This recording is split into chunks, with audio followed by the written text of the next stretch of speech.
Bon, vous savez que moi, quand on s'entretient avec un client, il se confie à vous. Et les faits que lui-même il a rapportés, il disait qu'il n'a jamais été au stade. Mais le cas d'accident a été avéré. Le procureur est parti à la clinique Ambroise et la réponse a confirmé qu'il était effectivement victime d'accident de la circulation. Mais ça, c'est pas important. Maintenant qu'il a changé de version, on s'adapte en fonction de chaque déclaration. Je défends les faits. Vous avez donné-moi les faits en matière pénale, je donne la qualification légale. Il est poursuivi pour assassinat, il est poursuivi pour viol, abus de confiance. Et non, il n'y a pas d'abus de confiance pour coups et blessures volontaires, pour comment dirais-je, pillage. Il y a 9 infractions. C'est presque l'accusé le plus chargé du groupe. Donc, quelles que soient les déclarations de Marcel, c'est de voir comment le procureur va lui couler infraction par infraction. Les variations là, l'aveu en matière criminelle ne tient plus. Je peux dire que j'ai tué.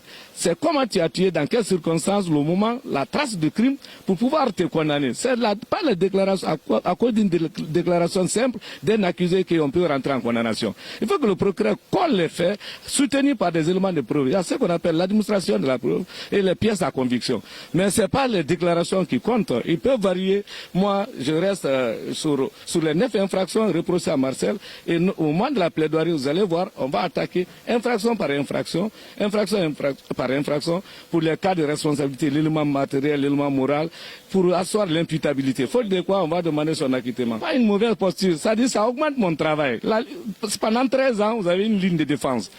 Parce que l'avocat en matière pénale, vous avez 2 possibilités. Vous pouvez plaider coupable ou non coupable. Mais jusqu'à présent, malgré les 2 déclarations, je plaide toujours non coupable. Parce qu'il n'y a pas encore l'élément pour asseoir sa responsabilité. Il a dit toujours que je suis son père. Vous savez les circonstances de ça?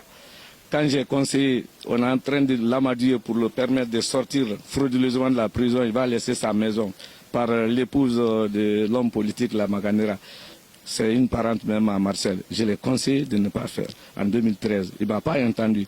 Et quand on l'a sorti momentanément, on l'a retourné en prison, il m'a cru. Il a dit non, seul un père peut dire la vérité. Donc, je le suis, c'est pas facile. Mais Marcel a traversé des moments aussi, même des maladies graves. Donc je fais taire maintenant. Mais il faut que je l'accompagne. On n'a pas de choix. De toute façon, ce que je regrette, il ne pouvait pas changer sa version sans me tenir au courant. C'est seulement que je regrette.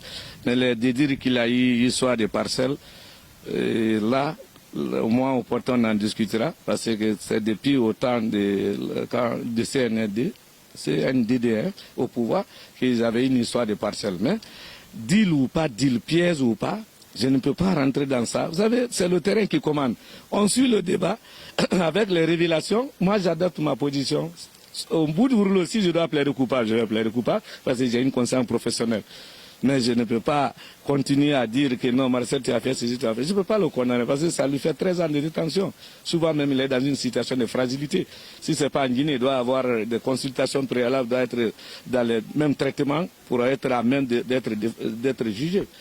Maintenant, on le suit et on l'accompagne.